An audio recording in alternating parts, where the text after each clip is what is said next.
Bom, então, primeiramente, boa tarde a todos. Muito feliz em vocês estarem aqui, né? 2h20 da tarde, num sábado. De início, quero dizer a vocês, que quem já me conhece sabe que eu dava aula de redação no ano passado. Este ano fui para português, mas foi uma parte que eu pensei, pô, para você fazer uma redação, você tem que saber a base de um português bem escrito, bem feito. Então, nada mais justo do que eu dar uma aula de português, já que eu quero que vocês sejam craques aí em redação, né? Não vou fugir com vocês de redação, até porque essas aulas de português vão ser voltadas para redação, mas eu quero dar um enfoque maior em como vocês vão estudar o português para que vocês consigam fazer uma redação bem escrita, né? A gente sabe que português no Enem não tem uma matéria, não tem conteúdo, é mais interpretação de texto. Entretanto, para você fazer uma redação, você precisa ter um conteúdo de português. Você precisa saber conjugação verbal, vocês precisam saber concordância, vocês precisam saber regência. Então, isso daí vai precisar que vocês saibam a base do português, que pouca gente sabe, né? Para começar, então, quem assistiu às aulas do tutorial passado, as minhas aulas estão carecas de saber que eu sempre peço a vocês para que leiam livros, né, gente? Neste ano, o fato das aulas estarem começando mais cedo, eu vou ter a possibilidade de cobrar vocês o que eu estou pedindo. Então, a gente está vendo aí como que vai ser feito, mas eu já digo a vocês que vocês serão cobrados este ano, com limite de tempo, com prazo para entregar, e eu vou estar em cima de cada um de vocês para ver quem está fazendo e quem não está fazendo, hein? E nesse ano, eu quero que vocês comecem a ler bem mais cedo, principalmente notícias. Vou pedir vocês para que façam resumo também de notícias para mim, resumos de artigo. Não vou pedir vocês para que escrevam redação, porque eu não estou na área de redação, mas esses resumos darão um olhar crítico a vocês, alunos, para que vocês consigam interpretar tanto questões de português, matemática, ciências exatas, quanto interpretar o tema, que é o mais complicado e o que mais dá problema na redação do Enem, é essa interpretação do tema, né? Então, hoje, falando sobre a aula de hoje, eu trouxe a morfologia 1, que é a básica, o básico do português, que a gente precisa ter bem estruturado na nossa cabeça para a gente conseguir entender mais para frente o que é uma oração subordinativa, coordenativa, adjetiva. Ah, mas eu vou precisar saber isso no português? Não, mas para fazer redação vocês vão precisar saber. Dito isso, é, eu vou fechar a câmera para a gente poder passar para a parte de português e depois eu venho aqui para dar mais algumas instruções para as nossas próximas aulas.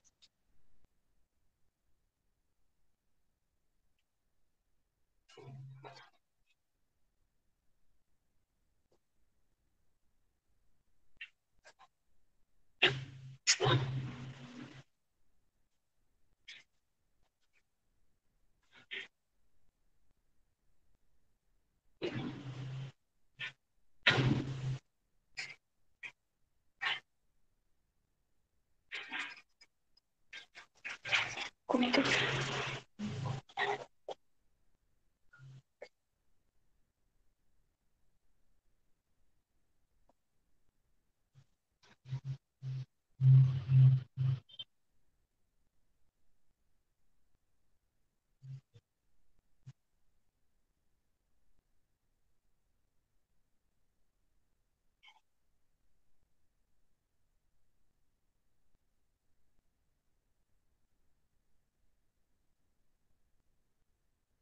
Agora, a gente vai começar com as estruturas internas da palavra. Chama Morfologia 1 essa matéria, porque é o início. Depois a gente vai passar para os adjetivos, substantivos e verbos, isso numa próxima aula. Nesta aula agora, eu quero dar esse princípio da morfologia, né? Então, o que que é morfologia, gente? É o estudo dos morfemas. É o estudo das palavras. É você pegar uma palavra e classificar e colocar ela em um determinado grupo de palavras. Por exemplo, a palavra peixe é um substantivo, é um pronome, é um verbo, é um adjetivo. Ah, depende do contexto, depende da frase. É isso que a gente vai saber fazer nesta aula e nas demais aulas. Isso vai servir para vocês quando a gente for estudar verbos, a conjugação dos verbos, quando a gente for estudar substantivo, quando a gente for estudar adjetivo. Vai ajudar tudo vocês na redação e logo mais num concurso aí que vocês forem fazer, não somente o Enem, né? Que se você não souber português numa prova, você não faz a prova. Simplesmente isso. Então é importante prestar atenção nesta aula e nas demais. Vamos lá. Morfemas. Os morfemas são unidades mínimas de caráter significativo e eles chamam-se análise mórfica, o processo pelo qual se divide a palavra em seus elementos mórficos. Então, a gente tem as palavras e os morfemas, elas se dividem em elementos mórficos. O que é isso? Em uma palavra, nós temos o radical da palavra. O radical, ele é o elemento básico e significativo das palavras. É o elemento comum das palavras da mesma classe. Ou seja, os radicais livres, eles compõem uma série de palavras, todas do mesmo campo semântico. O que significa isso? Por exemplo, aqui, ó, livro. Isso daqui é o radical. Por quê? Porque quando dentro do campo semântico das palavras que são derivadas do livro, esse radical aqui, ele não muda. Esse livre, ele não muda em todas as palavras, ó. Livraria. Esse daqui tá igual. Livreiro. O radical tá igual. Livrinho. O radical tá igual. O que que muda, então? Só os finais das palavras. Tá vendo? Então, isso daqui é radical. O que que é o radical, então? É o que não muda na palavra. É uma coisa. Todas as palavras derivadas de uma palavra é igual, entendeu? Tá, ó, palavras que compartilham o mesmo radical fazem parte do mesmo campo semântico, ou seja, possuem significados conectados. Livro, livraria, livreiro, livrinho, não significa a mesma coisa, mas todas as palavras estão falando de livro, né? Então, isso daqui deriva da palavra livro, do substantivo livro. Vogal temática. É a vogal que, em alguns casos, une-se ao radical, formando uma base para receber as desinências. A vogal temática, ela define o que aquela palavra é. Por exemplo, o cante aqui, ó, é um radical. Por quê? Cantei, ó. Cantei. Esse cante aqui, ó, é o radical, tá vendo? Cantava, cantara. Tá vendo que esse cante aqui é o radical da palavra porque ele não muda quando a gente troca, muda as palavras dentro do campo semântico? A vogal temática é esse azinho aqui, ó. São as vogais. Então, cantava é a vogal temática.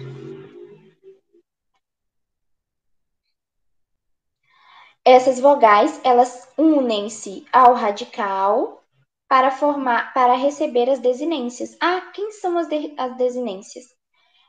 As que vêm depois da vogal ou desinenciar alguma palavra. Por exemplo, dizer se o sexo é masculino ou feminino da palavra, dizer se a palavra é feminina ou masculina. Vamos supor, menina. Menina. Esse A aqui é o vogal temática. Por quê? Porque define se é masculino ou se é feminino. Se eu falo menino, eu vou usar a vogal temática O para diferenciar se é feminino ou se é masculino. Isso que é vogal temática.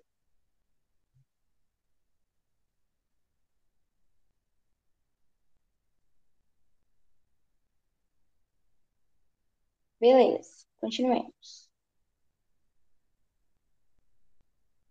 Algumas palavras serão temáticas nos seguintes casos. Então, serão atemáticas.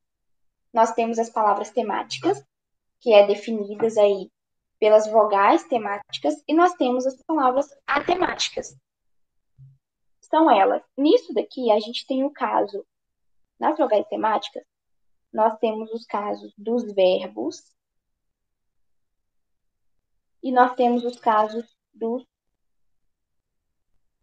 nomes. Tanto verbo quanto nomes terão, quando eu digo nomes, eu estou dizendo de substantivo ou adjetivo. Quando eu digo nomes, eu estou dizendo de substantivos ou adjetivos, ou seja, todos os substantivos e todos os adjetivos terão vogal temática. Quando eu digo verbos, eu estou dizendo que todos os verbos terão vogal temática, exceto nos seguintes casos. Isso daqui só para nomes, tá? Só para adjetivos e substantivos. As palavras terminadas em vogais tônicas, ou seja, em vogais acentuadas,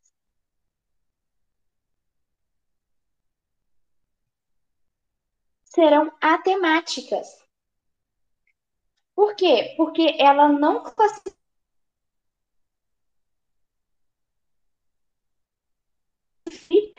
em feminina ou masculina. Ah, então vogal só classifica em masculina e feminina? É. A vogal temática ela classifica em masculina, mas aí dentro essa observação a gente pode ter também o plural, né? Por exemplo, abacaxis, esse S aqui, ele vai classificar em numeral, se são mais de um. Quando eu digo abacaxis, a gente sabe que é mais de um abacaxi, mas aí não entra nessa parte de vogal temática. Então tá, então vogais, nomes terminados em sílabas em vogais tônicas não serão temáticas, serão atemáticas. Palavras terminadas em i ou u serão matemáticas. Por exemplo, saci, bambu. Por quê? Porque não designa se é masculina ou feminina.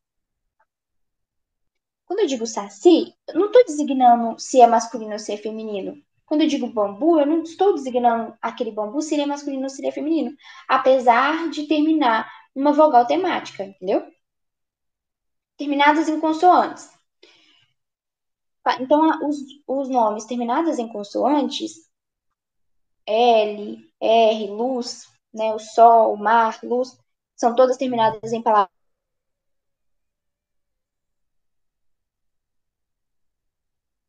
consoantes, elas serão matemáticas também. Ah, então isso. E o verbo que termina em complemento verbal? Todos os verbos terão vogais temáticas. Vou escrever aqui, ó. Todos terão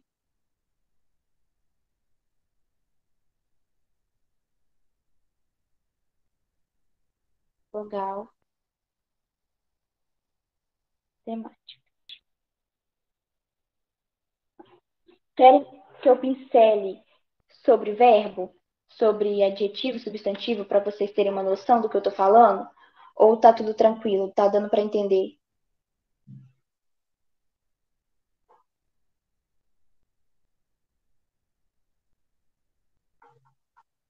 Tranquilo, beleza.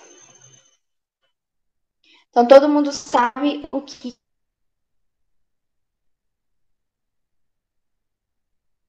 é morfema, que é o radical da palavra. Todo mundo sabe o que é vogal temática. Ah, então tem palavras que não são masculinas nem são femininas? Sim, as atemáticas. Não são masculinas nem femininas. Agora a gente vai pro tema.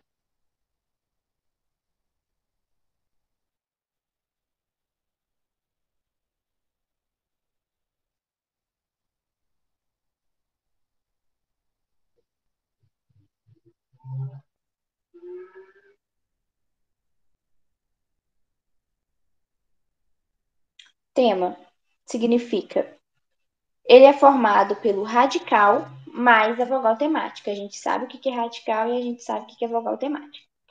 Então, dando um exemplo, o verbo cantar.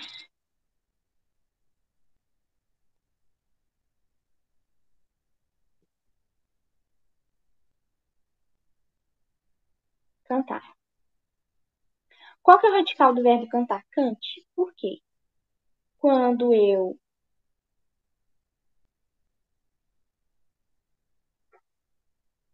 flexiono ele, essa parte aqui não muda, ó. Cantei,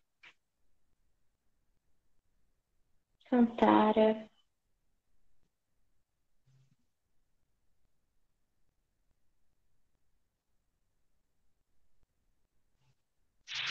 cantava, são todos radicais. A vogal temática, que indica que ela é feminina. A de cantou, masculino. Por quê? Por causa da vogal temática. Então, o tema canta se liga ao R, cantar, né, gente? Aqui, ó. Se liga ao R, para formar o verbo cantar. Por quê? Porque todo o verbo, para ele ser conjugado, tem que estar na sua forma infinitiva. Qual é a forma infinitiva? Quando termina em R, ou ir, partir, cantar, dançar. Isso é a forma infinitiva dos verbos. Então, por isso que canta, ele tem que se ligar ao R para formar o verbo, porque ele tem que estar na forma infinitiva dele. O verbo será flexionado, mantendo o tema canta. Exemplo: cantava, cantava, cantara, cantarão e etc. Desinências, ou seja, o tema é esse cantar aqui, ó, que ele não vai mudar.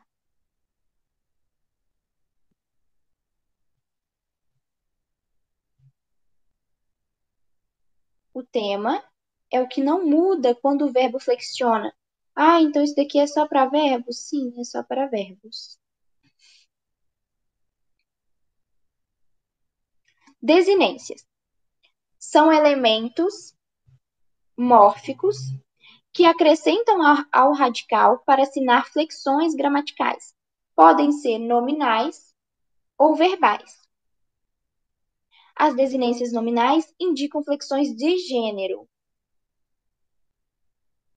E número, singular e plural. Veja o exemplo. Meninas, esse A é a flexão e indica feminino. O S indica plural. Atenção, em palavras como livro, mesa, caneta, as vogais e os finais não são desinências nominais de gênero, visto que estabelecem a oposição entre masculino e feminino. Já em aluno e menina, as vogais O e A são desinências, pois estabelecem oposição entre masculino e feminino. Então, basicamente, gente, as desinências elas indicam essas flexões de gênero entre masculinos e femininos e indica se ela está no plural ou se ela está no singular. Todo mundo sabe o que é plural e singular, né?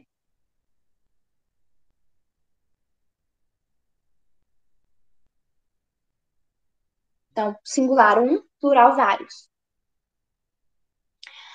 É, em palavras como livro, mesa, caneta e vogais, não são desinências. Por quê? Porque a palavra livro, ela não tem uma outra palavra que indica que ela seja feminina, igual menino. A palavra menino, Ó, a palavra menino, qual que é a oposição de menino? É feminino, é menina. Esse A aqui vai indicar a desinência. Por quê? Porque ela é uma palavra que ela tem a oposição dela. Agora, livro não tem uma oposição. Qual que é a posição de livro? Livra? Não existe. Então, por isso que essas não são desinências. Esse O, esse A não são considerados desinências porque não tem nenhuma palavra que indique o contrário dela.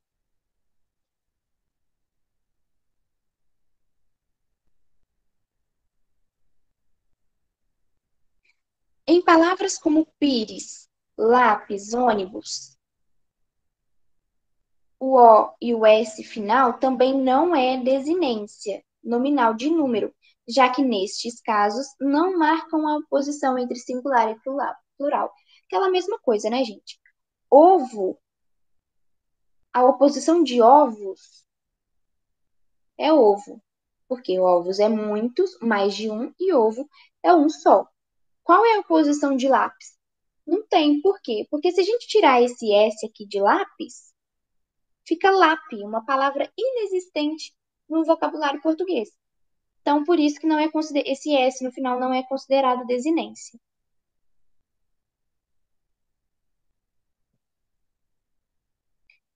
Em alunos, por exemplo, o S no final já será desinência de número. Por quê? Porque o contrário de alunos é aluno.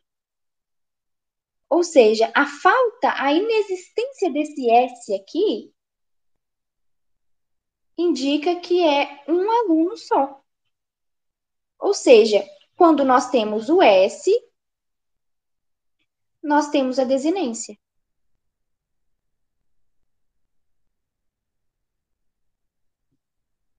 Tranquilo até aí, gente? Sabemos então o que é desinência? Sabemos que desinência são as palavras ao final de substantivos ou pronomes ou adjetivos, verbos, todas as palavras. Nós sabemos que as desinências é aquelas palavras que indicam se uma palavra é masculina ou se ela é feminina, se uma palavra é singular ou se ela está no plural. Quando não teremos isso? Quando não houver uma palavra oposta àquela. Em exemplo, livro, mesa, caneta, lápis, que não tem uma palavra oposta a nenhuma dessas. Não serão desinências o final da palavra. A gente fala que desinência é o finalzinho, né? É a última sílaba. Última sílaba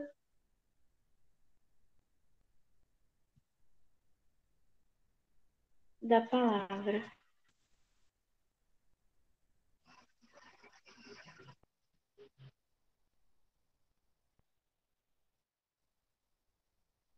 Agora, a gente vai para isso daqui, ó. As desinências verbais indicam o tempo, o modo, a pessoa e o número. Então, quando uma prova, independente da prova que seja, te pedir sobre desinências verbais, vocês saberão que desinência verbal ela indica o tempo, se está no futuro, presente ou passado, o modo, como está aquilo, como está se dando o tempo naquele modo, a pessoa e o número, ou seja, plural, singular, masculino e feminino. Veja o exemplo. Estudaremos. Esse estudaremos é um verbo. Ah, não sei o que é verbo. Teremos uma aula só para ver. Só grave que estudaremos é um verbo. Por quê? Porque é indicação. Esse estudaremos, eu vou escrever aqui maior para eu conseguir. Estudaremos. Vamos classificar eles em tempo, modo, pessoa e número? Vamos classificar.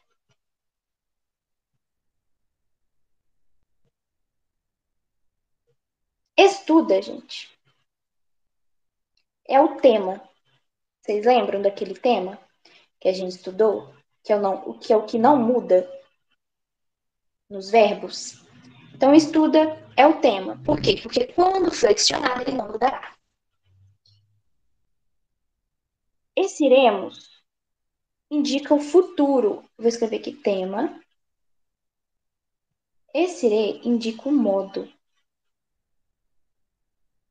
Esse modo está indicando o futuro. Se eu disser assim, para explicar esse modo, ó, se eu disser assim, estudamos,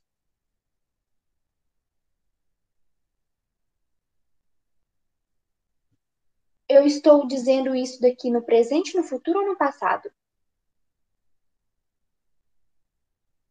Estudamos. Está no presente, futuro ou passado? Eu quero que vocês me respondam. Gislaine e qualquer outra. Kátia.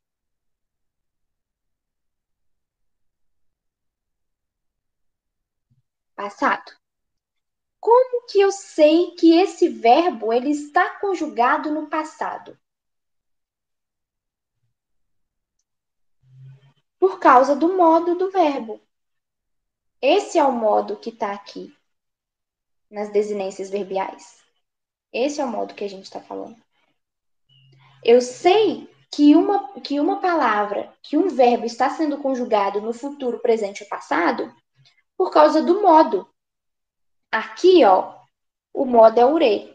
Aqui é o da.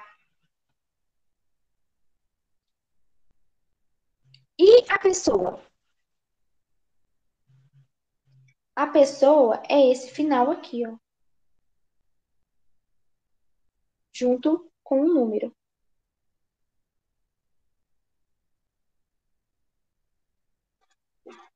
Então, o estuda é o tema,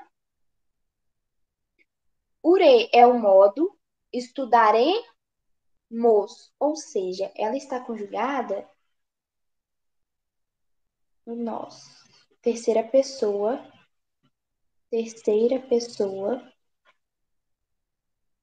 do plural.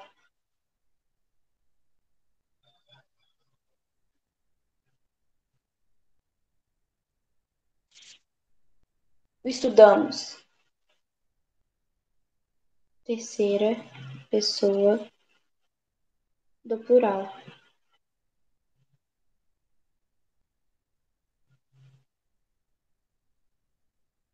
Deixa aqui.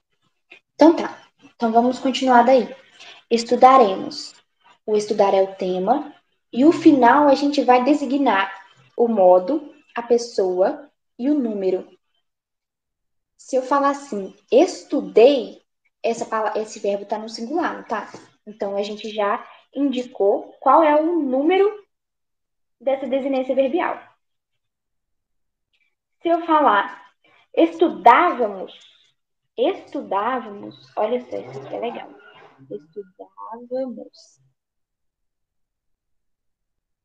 Estudávamos. O Gislaine, estudávamos estava no passado também, não tá? O verbo estudávamos também estava no passado. Igual estudamos, não é? Sim. Qual que é a diferença de um para o outro?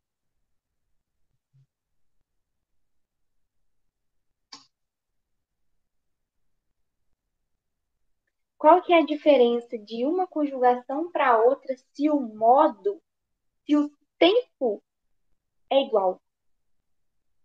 Também é da terceira pessoa, também é da terceira pessoa do plural, por causa do S, então tá no plural. Mas a diferença é que estudávamos está no modo mais que perfeito.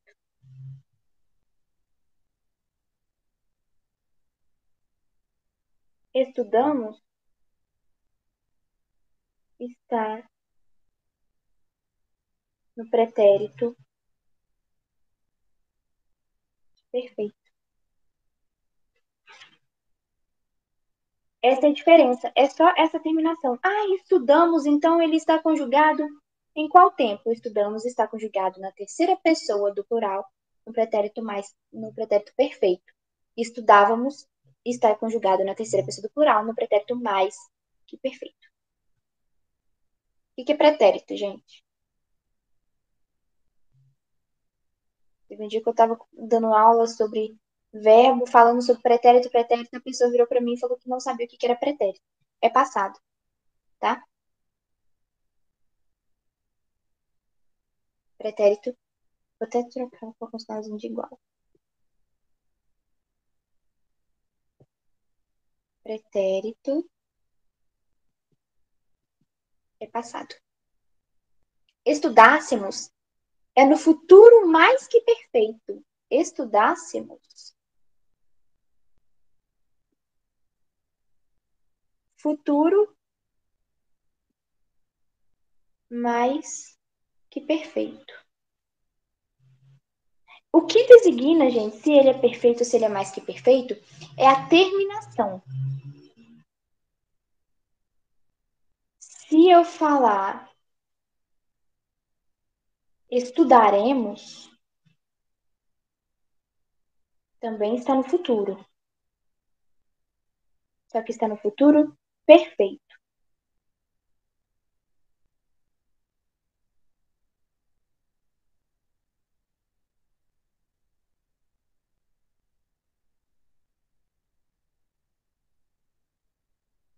Então, voltando.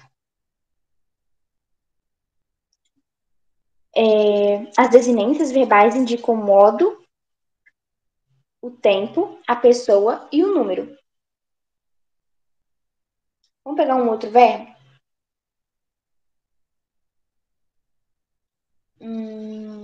Qual verbo? Comer. Verbo comer. O verbo comer, aqui, ele está no infinitivo.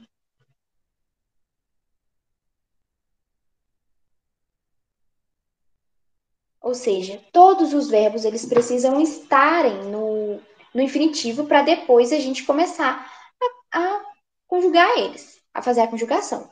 Em primeiro momento, o verbo está no infinitivo. O que é infinitivo? Ó,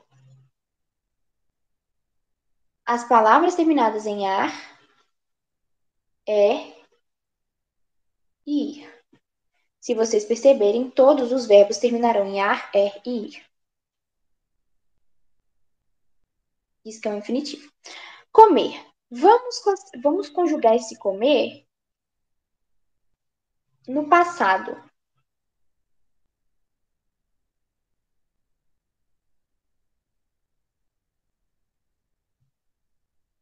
No passado perfeito. Ou pretérito perfeito. É a mesma coisa. Então, a gente tem as conjugações. Quais são as conjugações? Eu, tu, ó. Eu, tu, nós, vós, eles. Eu, tu, nós, vós. Tá faltando um.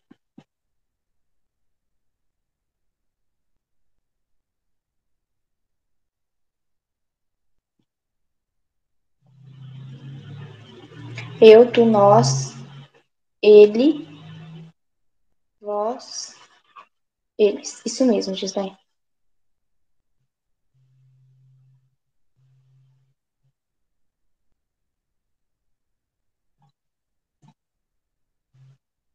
O ele fica aqui em cima. Nós, vós, ele. Isso. Isso mesmo.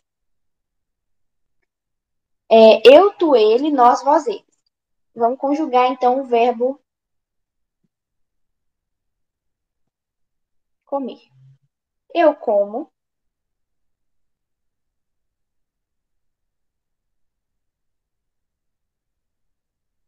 Tu come. Não, esse aqui não tá no presente, a gente falou passado, né? Eu comi. Tu comeu. Ele comeu.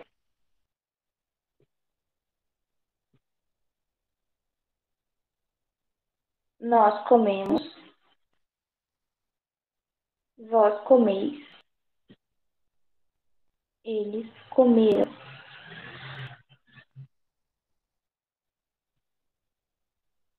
Esse é o passado perfeito. Então, quando eu falo, ou pretérito,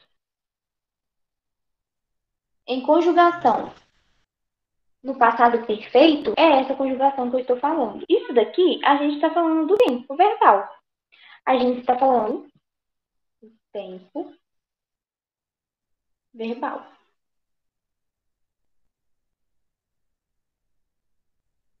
Qual a outra desinência? A pessoa e o número. Eu comi, se eu digo a vocês, falaram,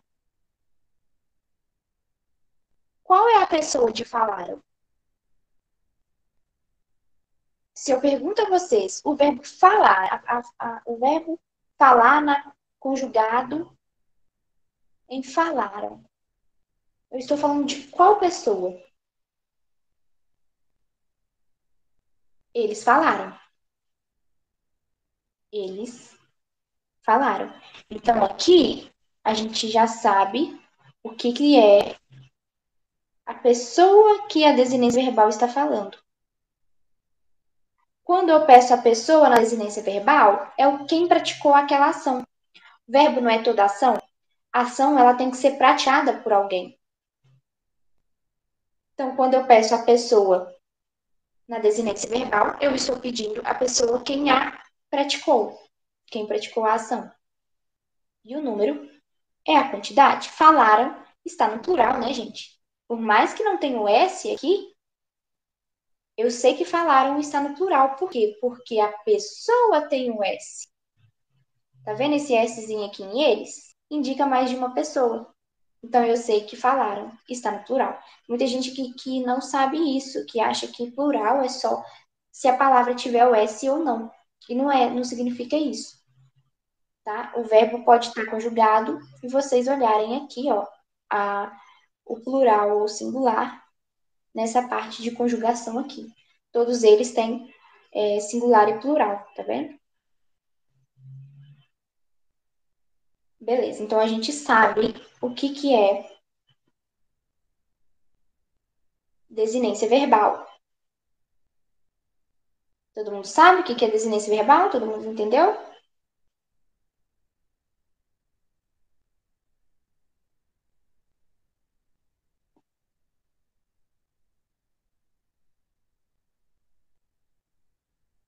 Nenhuma dúvida?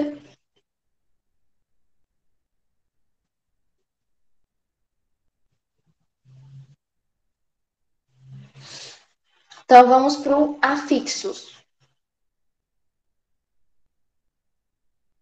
Os afixos, eles são elementos que se agregam aos radicais ou temas, formando palavras derivadas. O que é palavra derivada, gente? É uma palavra que se deriva de outra. Se eu escrevo leite,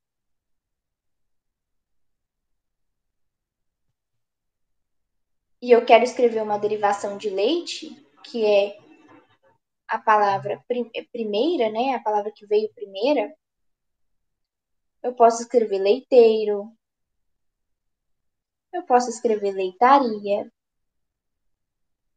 Ah, então o leite é basicamente o radical. É, a gente só vai mudar esse finalzinho aqui, ó. Mas esse daqui, ó, é o radical de leite, da palavra leite. Então, quando a gente fala que os afixos são elementos que se agregam aos radicais ou temas formando palavras derivadas, a gente sabe que as derivações das palavras são feitas por afixos.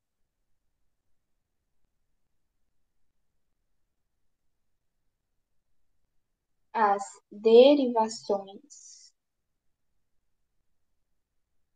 das palavras são feitas por afixos. Quando se agregam antes dos radicais ou temas, chamam de prefixos. Isso daqui é uma coisa muito louca. Muita gente não sabe o que significa só o nome, mas sabe o conceito. Então, a gente, ó, afixos, prefixos. Prefixo é o quê? Pré alguma coisa, ou seja, pré-palavra. Afixos, pós-palavra. Então, quando a gente tem um elemento, uma sílaba a mais que acrescenta depois da, do radical, a gente tem os afixos. Quando a gente tem uma frase, um elemento, uma sílaba que acrescenta antes daquele radical, a gente tem os afixos. Exemplo.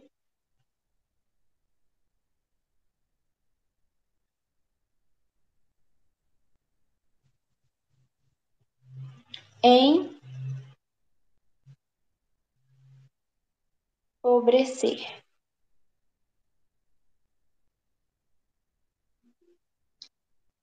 Qual que é a palavra empobrecer? Empobrecer, gente, é junto, tá? Empobrecer é junto. Qual é o afixo de empobrecer? Como que a gente descobre se uma palavra tem afixo ou não? Ou se ela tem prefixo ou não? Quando a gente acha a palavra primeira, a palavra primordial, que veio primeira, que não se derivou de nenhuma outra palavra, que seria aqui pobrecer. O pobre, né? É a palavra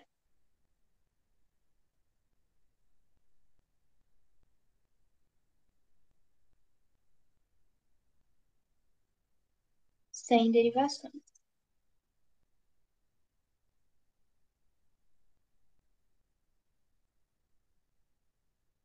Ah, então esse em aqui, ele é o quê? Ele é prefixo. Por quê? Porque ele vem antes. O pobre, radical. O ecer aqui é o sufixo.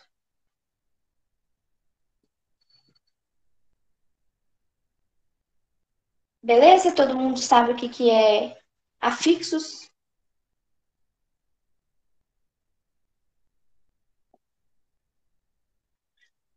Nenhuma dúvida sobre isso?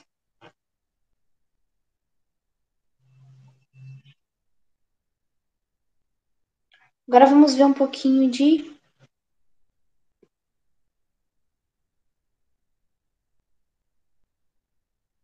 principais prefixos e seus significados.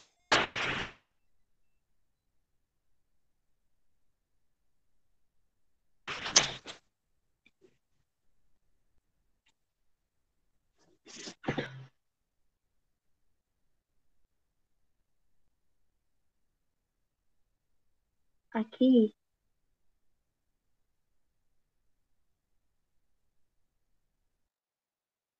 prefixo,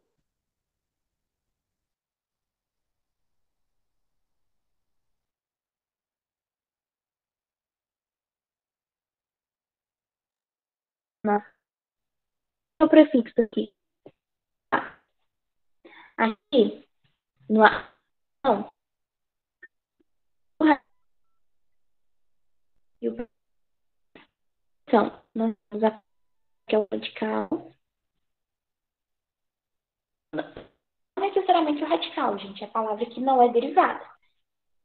A palavra que ela não tem porquê. A gente pode falar posição. Ou seja, se nós podemos falar posição, posicionamento,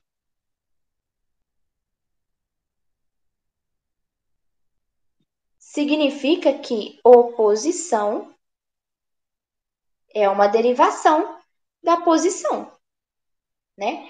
Então, a palavra oposição, ela foi mudada, ela foi derivada de uma palavra. Essa derivação veio de onde? De um prefixo que veio aqui na frente, oposição.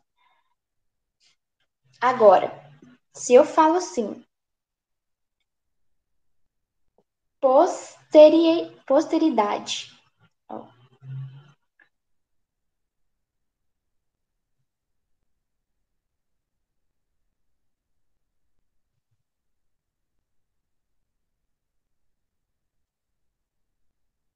posteridade.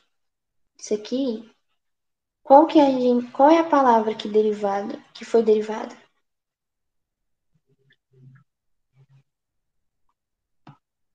Posteridade derivou de idade. Como é que eu sei isso? Porque a idade, a gente já tá cansado de saber, né? Mas a idade, a gente sabe que ela não foi derivada de nenhuma palavra. Por quê? Porque essa palavra que não foi derivada de nenhuma palavra, ela dá a possibilidade da derivação para outras palavras. Basicamente é isso que a gente sabe que não foi derivada. Quando classificar uma palavra de derivada ou não, a gente usa isso. Ah, e uma palavra, então, dente. A palavra dente ela é derivada de alguma outra palavra? Não. Por que que não é? Por quê? Ó, dente. Quais outras palavras que eu tenho através do dente? Eu tenho dentista,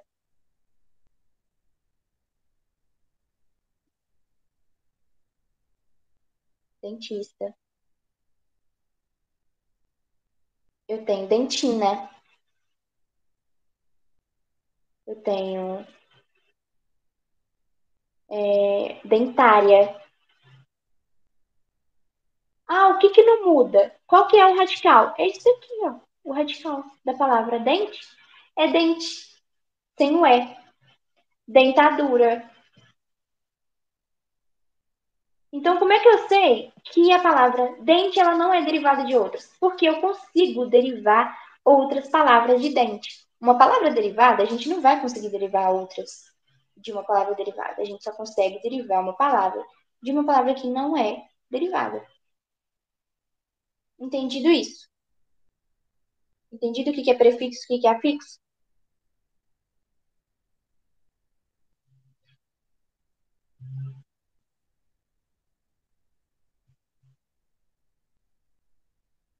Ó, agora a gente vai falar sobre vogais e consoantes de ligação. Em algumas palavras, é preciso que se adicione uma letra na estrutura por questões de sonoridade. Sem esse elemento, a pronúncia seria mais difícil.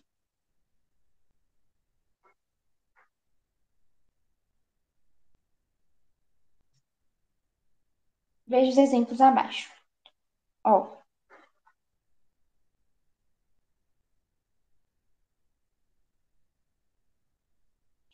gasômetro. São consoantes de ligações. Por quê? Porque se a gente escrevesse assim, ó,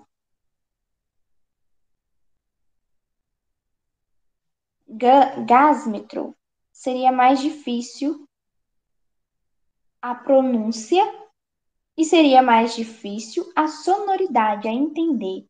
Então, quando a gente está falando de morfologia, a gente está estudando sobre essa construção de palavras. Então, aqui, as vogais e as consoantes de ligação está explicando o porquê que algumas vogais estão em determinadas palavras. Eu estou explicando essa parte aqui e dizendo a vocês que em algumas palavras, em determinadas palavras, há a existência de algumas vogais para melhorar a sonoridade dela, para ela ficar mais aceitável aos ouvidos, entendeu? Para ficar mais harmônica, vamos dizer assim. Parisiense. Se, a, se essa palavra parisiense fosse escrita sem uma vogal de ligação, seria assim, paresense.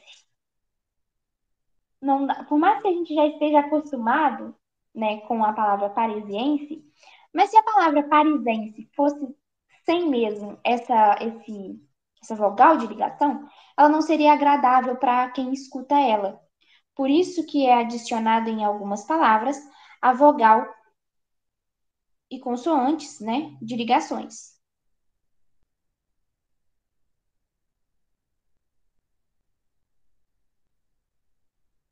Composição por justaposição.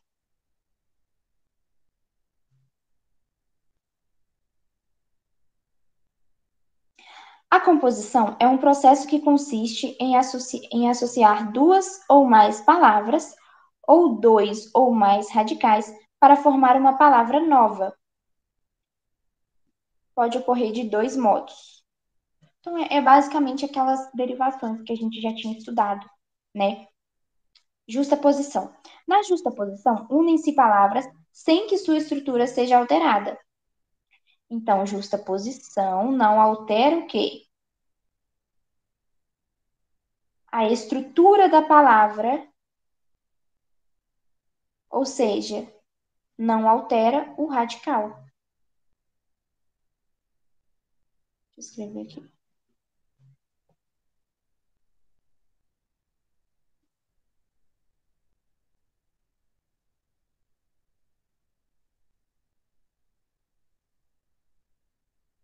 Não altera o radical. Os elementos podem se unir com o hífen ou não. Então, a justaposição é aquela junção das palavras. Por exemplo, girassol,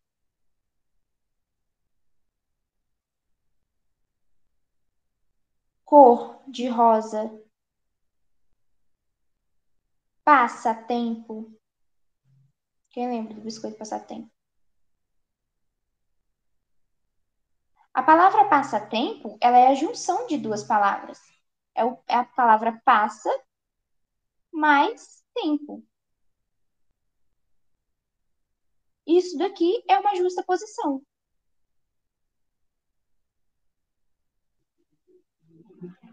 Composição por aglutinação. Qual que é a diferença? A aglutinação, ela une as palavras suprimindo um ou mais de seus elementos fonéticos. Ou seja, a composição por aglutinação é uma junção. Aglutinar, juntar duas palavras ou mais. Ou seja, alguma letra ali daquela palavra, ela vai ser engolida nessa aglutinação. Em boa hora, os exemplos, ó. Enquanto a justaposição, ela só junta duas palavras sem modificar nenhuma letra, a aglutinação ela modifica. Então, enquanto o girassol ele não tira, ele não come nenhuma letra, a aglutinação come. Por exemplo, embora. O embora ele significa em boa hora. Mas, para a gente não precisar escrever isso tudo, a gente junta esse em boa hora e a gente cortou aqui o H, o O e o A e ficou só isso daqui, ó. Então, a aglutinação, ela come as letras das palavras. Isso aí é fácil, né, gente?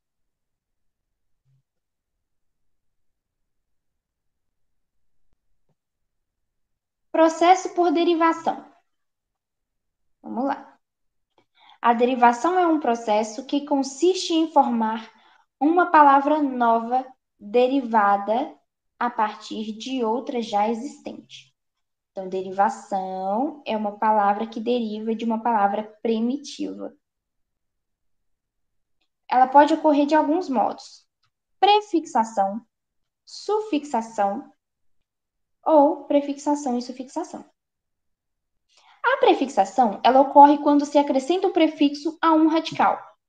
Ou seja, nós temos o radical ligar, que é uma palavra o quê? Ligar é uma palavra o quê, gente? Primitiva.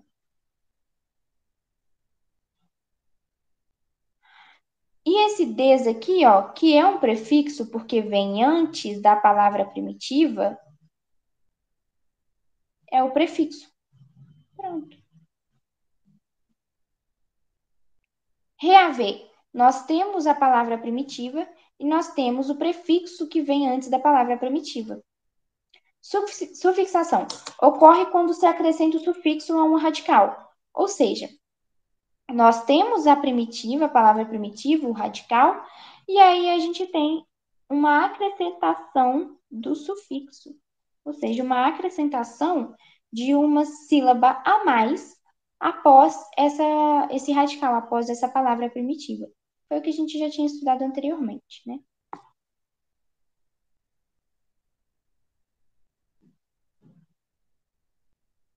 Quando que vai ser, quando que vai ser prefixação e sufixação? Ocorre quando se acrescenta um prefixo e um sufixo radical. Ou seja, quando a gente tem uma palavra primitiva e é acrescentada a ela tanto atrás da palavra, no início, quanto após a palavra. Então, deslealdade, qual que é a palavra primitiva? Leal. Aqui a gente tem o prefixo e aqui a gente tem o sufixo.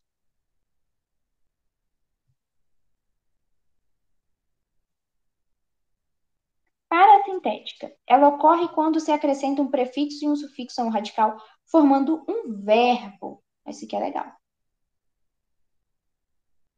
Ó, alistar. Nós temos a palavra primitiva lista. Nós temos o a aqui em cima, aqui na frente, como prefixo. E nós temos o r como sufixo, que vai vir depois da palavra primitiva. Isso é parasintética. E aí a gente vai formar o quê? O verbo. Por quê? Porque alistar é uma ação, não é? Você se alista, alguém se alista. Ou seja, indica uma ação. Ação.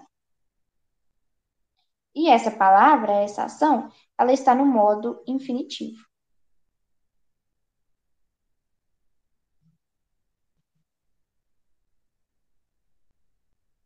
Por isso que formou um verbo.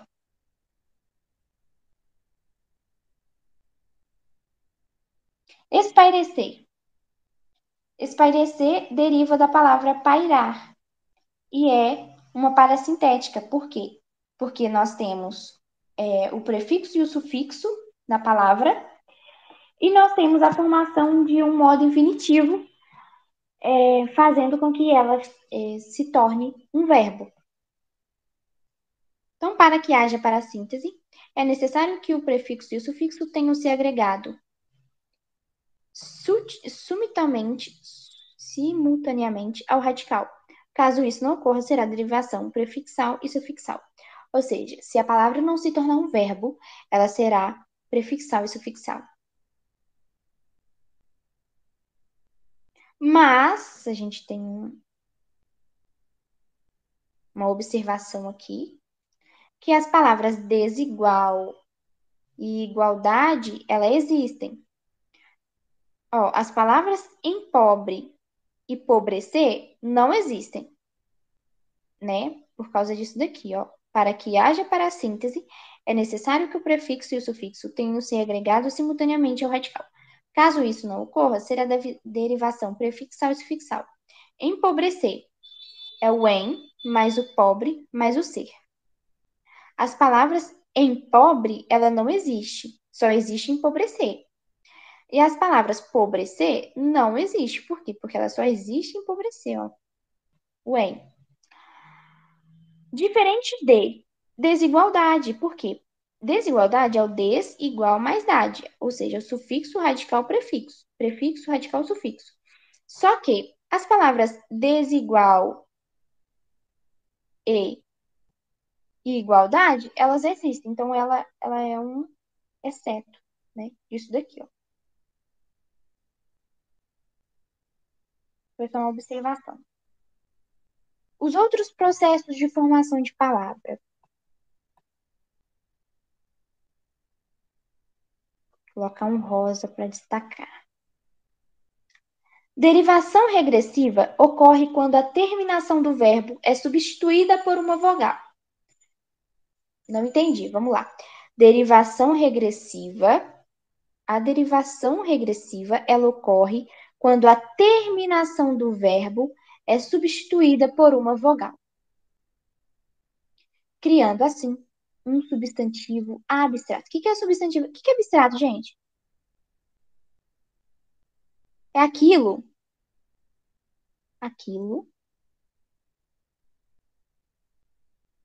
que, falando bem superficialmente, que você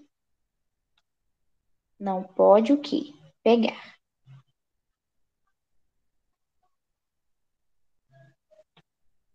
Então, quando eu falo um adjetivo abstrato ou um substantivo abstrato, é aquilo que eu não posso pegar, bem superficialmente.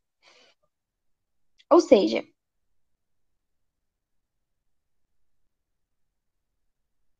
pescar é um substantivo, caçar é um substantivo, tudo abstrato, porque é um substantivo que eu não posso pegar. Não é uma caneca. Caneca é um substantivo, eu posso pegar ela. Ou seja, então ela é concreta. Por quê? Porque eu pego. Garrafinha é um substantivo, então eu posso pegar ela. Por quê? Porque ela é concreta. Agora, caçar é um substantivo, um verbo também. A caça, ó, substantivo. Mas eu não posso pegar a caça. É igual tristeza. Tristeza é um substantivo, mas ele é abstrato, porque você não pega a tristeza. Entendeu? Isso daí é derivação regressiva.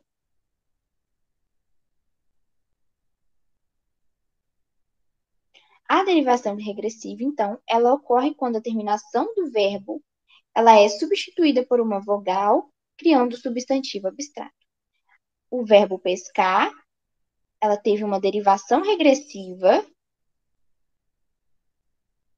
Ó, o verbo pescar teve uma derivação regressiva e transformou pesca em substantivo abstrato. Por quê? Porque tirou esse E. É assim que acontece a derivação regressiva.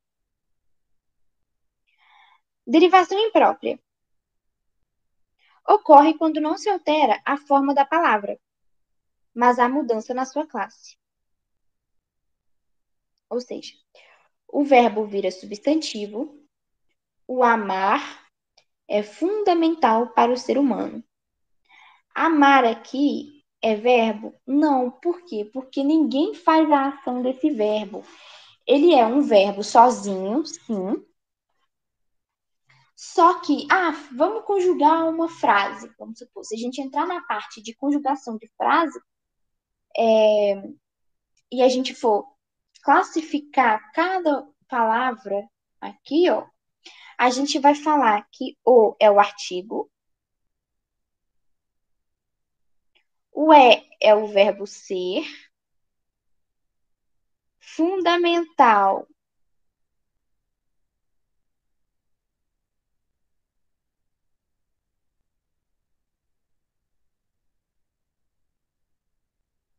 é o substantivo, para o ser humano, isso daqui é o objeto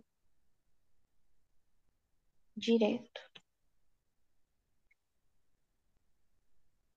Então o amar é o que aqui? O amar, ele está sendo mais como um sujeito. Por quê? O que é fundamental para o ser humano? O amar.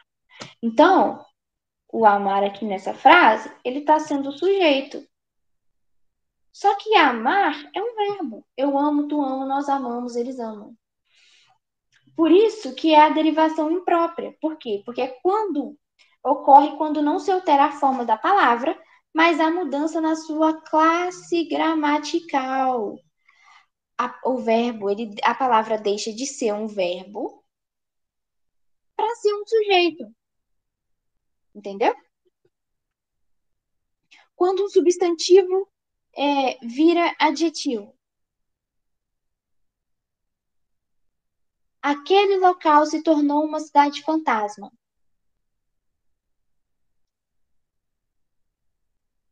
Vamos achar primeiro o que? O verbo. Tornou. É o verbo. Uma cidade fantasma. Objeto direto.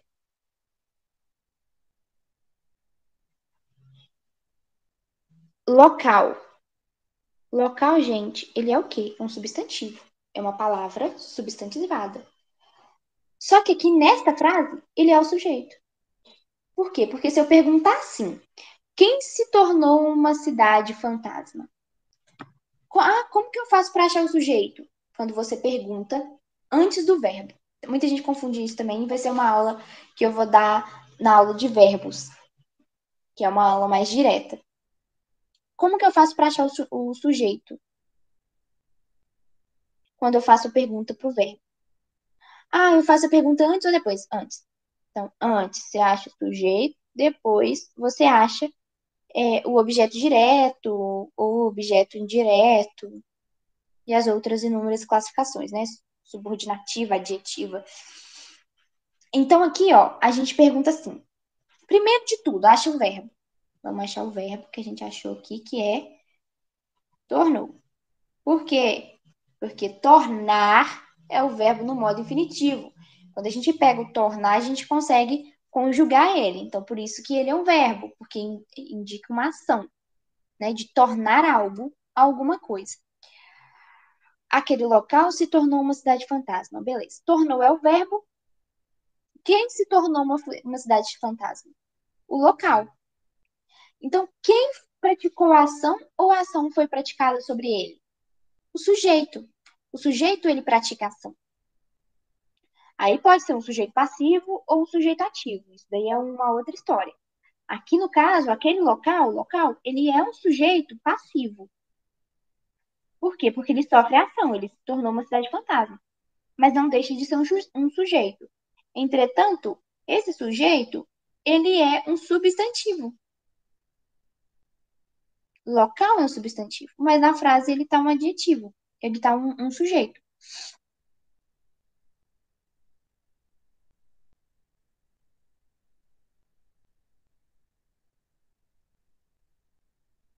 Então, a derivação imprópria ocorre quando uma palavra ela muda de, de classe gramatical, beleza?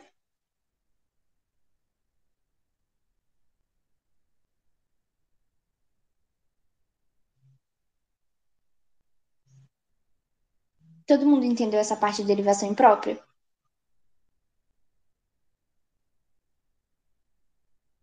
Zero dúvida sobre ela? Vamos para a onomatopeia, então. Onomatopeia é a palavra que procura reproduzir sons ou ruídos. Onomatopeia é a palavra que procura reproduzir sons ou ruídos. É isso daqui, gente, ó. Tic-tac é o barulho do relógio. Zum, zum, eu acho que deve ser a barulho da buzina. Abreviações. Consiste na redução da palavra até o limite que não prejudica a compreensão. Isso daqui eu vou fazer um adendo para falar para vocês que há abreviações de palavras. Quando a gente abrevia exemplo, a gente não abrevia assim. Isso aqui não é abreviação de exemplo. A gente abrevia assim, ó. Isso aqui é uma abreviação de exemplo. Atenciosamente. Nossa, isso daqui em e-mail acontece demais. Atenciosamente. Atenciosamente, gente, não é ATT. Pelo amor de Deus. Isso aqui não significa nada. Isso aqui é inexistente. Atenciosamente é ó, AT ponto e T. Assim que se abrevia atenciosamente. Todo mundo abrevia assim, ó. Coisa mais ridícula. A mesma coisa de observação. Observação não é assim. Observação é assim. Três pontinhos. Beleza? Só fazendo um adendo, porque é o que muita gente é.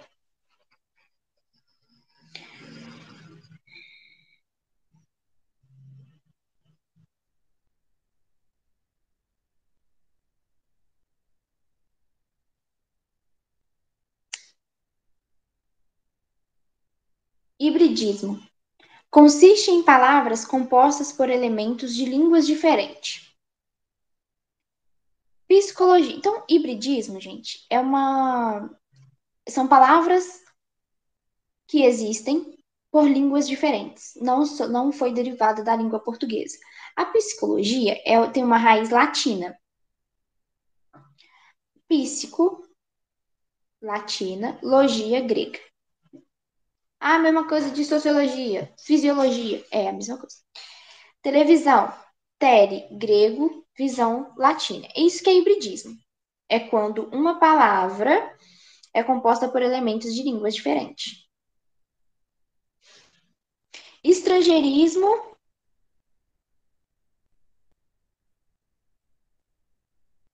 Estrangeirismo e aportuguesamento. Há outros dois processos que vocês precisam prestar atenção. O estrangeirismo é o aportuguesamento. Não se trata de um hibridismo, mas de um processo de importação de palavras. Ou seja, são palavras que não eram brasileiras, mas que a gente começou a usar.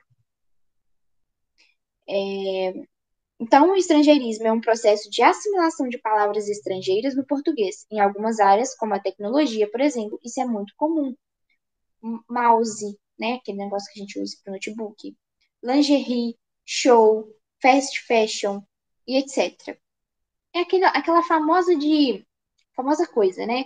A pessoa não sabe nem português direito e tenta colocar palavras em inglês no meio. É igual falar look, é palavra em inglês. Podia falar roupa, né? É igual falar fast fashion. É igual falar iFood. O iFood aí falando, colocando coisa em inglês no meio. É basicamente isso. Já o aportuguesamento ocorre quando se submete uma palavra estrangeira às regras gramaticais e ortográficas da língua portuguesa. Ou seja, o aportuguesamento é quando pega uma palavra que não é da língua portuguesa, só que ela sofre processos para ela se tornar do dicionário português. Por exemplo, esse gangue.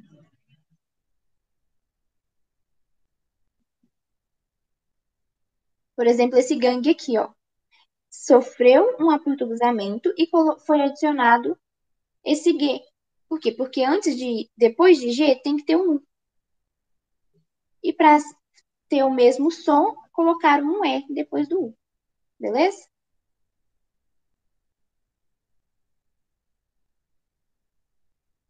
Mais alguma dúvida, gente?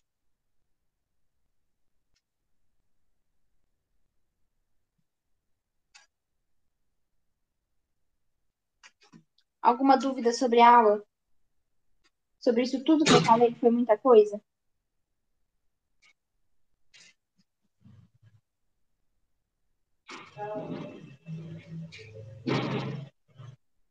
Hot dog, a Gislaine deu um exemplo. Notebook. É, isso aí.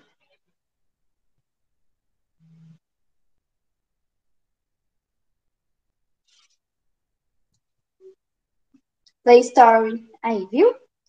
São muitas palavras, né, em inglês que a gente faz a utilização.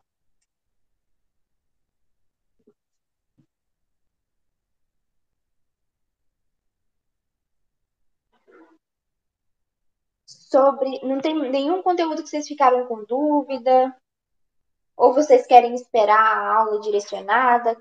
Creio que verbo vai ser uma aula muito esperada para vocês, né? Que é uma parte que todo mundo aí fica com medo, que é realmente mais difícil. A próxima aula nós vamos falar sobre pronomes, sobre adjetivos. Eu já fiz questões sobre esta aula. Eu vou disponibilizar para vocês. No futuro próximo, tá? Logo mais disponibilizarei essas questões para vocês. Vocês poderão sim mandarem dúvidas para que eu possa tirá-las, as dúvidas de vocês, enquanto vocês fazem essas questões, e eu vou cobrar as questões de vocês resolvidas, solucionadas. Então, vocês pegam uma folha aí, manda foto, alguma coisa do tipo. Mas eu quero que todos façam, porque na prática, gente, é muito diferente da gente entender o conceito, né? O conceito aqui é muito fácil, mas quando eu pedir para vocês designar entre onomatopeia, entre aglutinação e justaposição, vai ser mais difícil. Então, eu quero que vocês gravem isso, porque o que pega em morfologia é a, as palavras, é os significados das palavras. Então, talvez a gente saiba que uma palavra é existente, que caneca é existente, que designa uma caneca, mas a gente talvez não saiba que ela é um substantivo, né?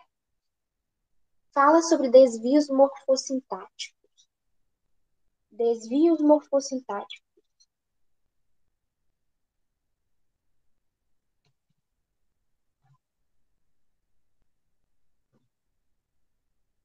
Vamos lá. Os desvios morfossintáticos nada mais é referente à morfossintaxe. É o estudo dos fatos morfológicos como decorrência de suas relações no enunciado e dos fatos sintáticos em todas as suas aplicações mórficas.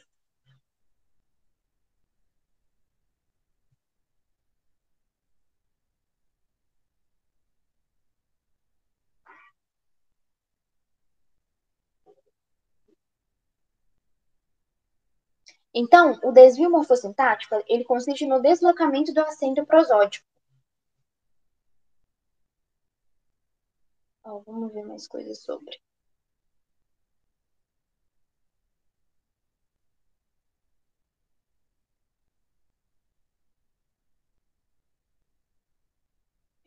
O desvio morfossintático, gente, nada mais é que o contexto da palavra, né? Dependendo do contexto, aquela palavra, ela sofrerá algum deslocamento para que ela se encaixe no contexto que ela está sendo utilizada.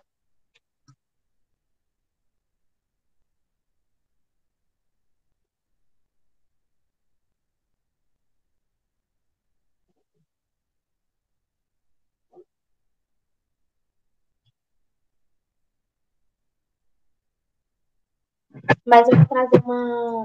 Na próxima aula eu falo um pouco sobre morfossintaxe e eu coloco exemplos. Beleza?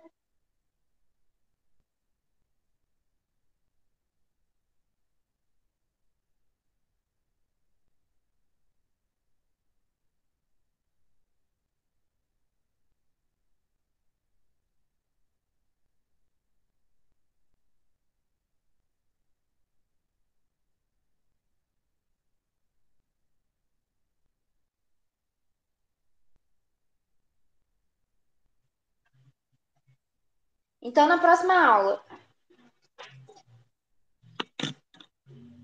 falaremos sobre adjetivos, substantivos, derivações, e aí a gente vai entrar na parte de verbo, onde a gente vai tratar sobre conjugações e conjugar frases também. Então, eu vou trazer algumas frases para vocês e vocês irão classificá-las, as palavras, né, nessas classes gramaticais, que é o que a gente fez aqui hoje e vai fazer mais à frente.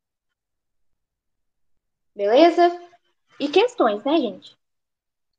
Hoje, de noite, eu quero que vocês reassistam, revejam pelos resumos que eu sei que vocês fizeram, que eu sei que vocês me acompanharam na minha aula e fizeram resumos. Façam questões. Questões essas. Não sei se eu disponibilizarei hoje as questões, mas as questões já estão prontas. A gente só tem que achar o lugar onde a gente vai disponibilizar. Mas terão questões em todas as aulas, beleza?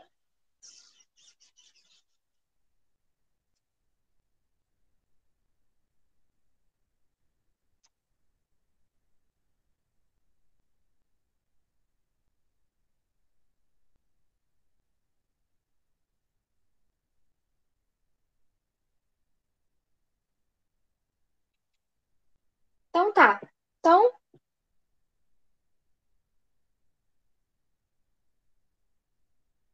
muito obrigada pela participação de vocês.